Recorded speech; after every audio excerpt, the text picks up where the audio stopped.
Good evening friends, एक बार फिर से आपका स्वागत है आपके अपने YouTube channel study with impact में। फ्रेंड्स, आज हम लोग कम्पिटिटिव एग्ज़ाम की दृष्टि से एक अत्यंत महत्वपूर्ण टॉपिक को समझेंगे और इससे जो क्वेश्चन पूछे जाते हैं एग्ज़ाम्स में उनको हम लोग देखेंगे। ये टॉपिक जो है भूगोल से रिलेटेड है और भूगोल में भी ये जल मंडल से रिलेटेड है और ये जो टॉपिक है इसका नाम है महासागरीय जलधाराएँ। तो पहले आइए समझते हैं हम लोग कि महासागरीय जलधाराएँ क्या हैं और इसका जो भी बेसिक नॉलेज है पहले उसको हम प्राप्त करते हैं और फिर जो है प्रशांत महासागर की प्रमुख जलधाराएं कौन हैं, अटलांटिक महासागर की प्रमुख जलधाराएं कौन हैं और फिर हिंद महासागर की प्रमुख जलधाराएं कौन हैं, इनका हम लोग अध्ययन करेंगे। ठीक है, तो पहले हम लोग परिभाषा समझते हैं कि महासागरीय जलधारा क्या होती है। तो दोस्तों, जब सागरीय जल की एक विशाल राशि एक निश्चित दिशा में सतत रूप से प्रवाहित होती है तब इस जल राशि को ही महासागरीय जलधारा कहते हैं। यानी समुद्रों का जल या महासागरों का जल का एक विशाल राशि जब किसी खास दिशा में जो है लगातार प्रवाहित होता है तब इस जल राशि को जो है महासागरीय जलधारा कहते हैं। फ्रेंड्स, महासागरीय जलधाराएं जो है ये दो प्रकार की होती हैं। एक जो होती है गर्म जलधारा होती है और एक जो है ठंडी जलधारा होती है। तो एग्ज़ाम में ऐसे क्वेश्चन मिल जाते हैं कि निम्नलिखित में कौन सी गर्म जलधारा है और कौन सी ठंडी जलधारा है। तो इसको हम ट्रिक से याद करेंगे कि कौन सी जलधारा गर्म है, कौन सी ठंडी है। ठीक है, लेकिन पहले ये जान लें कि गर्म जलधाराएं जो होती हैं वह विषुवत रेखा से यानी कि 0 डिग्री अक्षांश से उच्च अक्षांशों की ओर यानी कि ध्रुवों की ओर प्रवाहित होती है। तो गर्म जलधाराएं ऐसी जलधाराओं को कहा जाता है जो विषुवत रेखा से ध्रुवों की ओर प्रवाहित होती हो और ठंडी जलधाराएं ऐसी जलधाराओं को कहा जाता है जो ध्रुवों से विषुवत रेखा की ओर प्रवाहित होती हो। स्पष्ट सी बात है कि सबसे अधिक टेम्परेचर जो है विषुवत रेखा पर होता है क्योंकि सूर्य वहाँ लंबवत अपने प्रकाश को जो है देते रहता है। इस वजह से गर्म जलधाराएं जो है हमेशा विषुवत रेखा से ध्रुवों की ओर जाती है, चाहे वो उत्तरी ध्रुव की ओर जाए या दक्षिणी ध्रुव की ओर आए। और जो ठंडी जलधाराएं हैं वो ध्रुवों से विषुवत रेखा की ओर चलती हैं। अब यहाँ फ्रेंड्स आप जानते होंगे कि पृथ्वी के घूर्णन की वजह से एक विक्षेपक बल उत्पन्न होता है जिसको हम लोग कहते हैं कोरियालिस बल।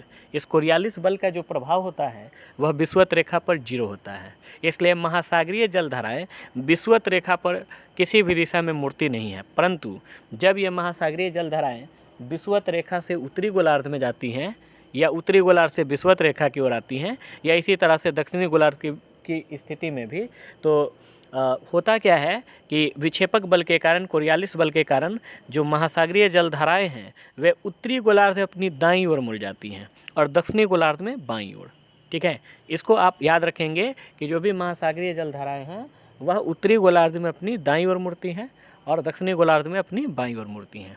चलिए फ्रेंड्स, अब इसके आगे हम लोग देखते हैं कि ये जलधाराएं जो हैं, महासागरीय जलधाराएं जो हैं, ये हमने देख लिया अभी कि 2 टाइप की होती है। अब ये देखते हैं कि प्रमुख महासागरीय जलधाराएं कौन सी हैं और वो उनमें से कौन सी गर्म जलधाराएं हैं और कौन सी ठंडी जलधाराएं हैं। तो सबसे पहले सबसे बड़ा महासागर प्रशांत महासागर को ही हम चुनते हैं। तो फ्रेंड्स, प्रशांत महासागर की जो जलधाराएं हैं इनको भी हम 2 भाग में बांट सकते हैं। ये नियम सभी महासागरों पर लागू होता है।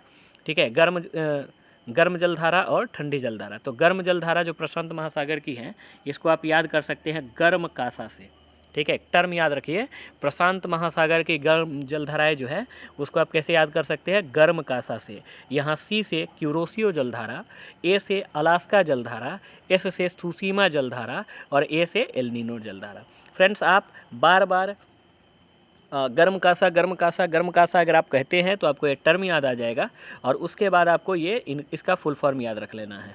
तो क्यूरोसियो, अलास्का, सुसीमा, एल नीनो। अगर क्वेश्चन आएगा कि निम्नलिखित में कौन प्रशांत महासागर की गर्म जलधारा है या कौन नहीं है, तो अगर ये आपको याद होगा तो आप बता सकते हैं। ठीक है, तो गर्म कासा का फुल फॉर्म क्या है, सी से क्यूरोसियो, ए से अलास्का, एस से सुसीमा और ए से एल नीनो।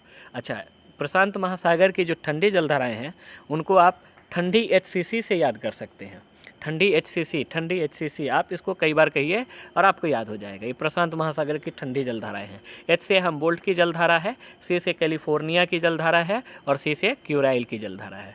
तो थोड़ा सा ध्यान देना है कि प्रशांत महासागर की जो जलधाराएँ हैं इनमें गर्म जलधारा को गर्म कासा से और ठंडी जलधारा को ठंडी HCC से याद कर सकते हैं। फिर फुल फॉर्म थोड़ा सा देख लेना है। इसके बाद आते हैं फ्रेंड्स, जो अटलांटिक महासागर है या आंध्र महासागर जो है, ठीक है, इसके जलधाराओं को हम देखते हैं। तो इसकी गर्म जलधाराओं को याद करने का ट्रिक है GF बाई। आप इसको बाई पढ़ेंगे, GF बाई, लेकिन लिखेंगे अंग्रेजी में। जी से यहाँ पर गल्फ़, ठीक है, यहाँ बाई मिस्टेक मैंने गल्म लिख दिया है, लेकिन ये गल्फ़ है, ठीक है, गल्फ़ स्ट्रीम है। तो जी से गल्फ़ स्ट्रीम गर्म जलधारा है, F से फ्लोरिडा की जलधारा, B से ब्राज़ील की जलधारा और I से इरमिंजर जलधारा। तो ये जो है अटलांटिक महासागर की गर्म जलधाराएं हैं। GF बाई से आप याद रख सकते हैं, GF बाई प्लस, प्लस का मतलब यहाँ क्या है कि गर्म जलधारा है, टेम्परेचर इसका हाई है। अच्छा, इसकी जो ठंडी जलधाराएं हैं इसको लब FC द्वारा याद कर सकते हैं। LB को आप लब पढ़िए, लब FC द्वारा याद कर सकते हैं। L से लिब्राडोर की जलधारा, B से बेंगुला की जलधारा, F से फॉकलैंड जलधारा और C से जो है कनारी जलधारा। ये सभी जो है ठंडी जलधाराएँ हैं। इसके बाद आते हैं हिंद महासागर की जलधारा। तो हिंद महासागर की जलधारा का ट्रिक है मा प्लस गर्म जलधारा के लिए, ठीक है।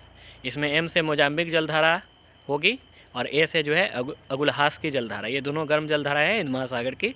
और इसकी जो ठंडी जलधारा है तो उसका केवल एक ही है, पश्चिमी ऑस्ट्रेलिया की जलधारा।